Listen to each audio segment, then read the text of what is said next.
Son las 5 de la tarde del 18 de marzo del 2020.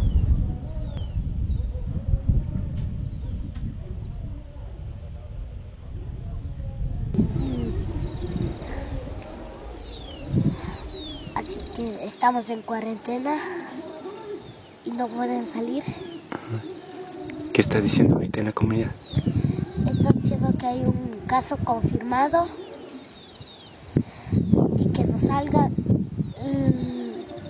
porque hay un caso confirmado. Por eso dice que no salga. ¿Y qué deberíamos hacer? Ya obedecer, pues. Porque si es en verdad el coronavirus, nadie va a poder sobrevivir.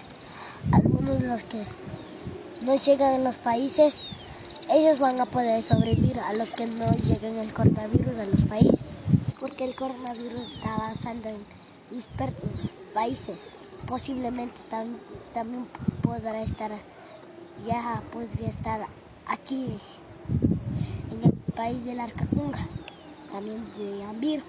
Que no salgan a ningún lado y para que nadie se enferme del coronavirus.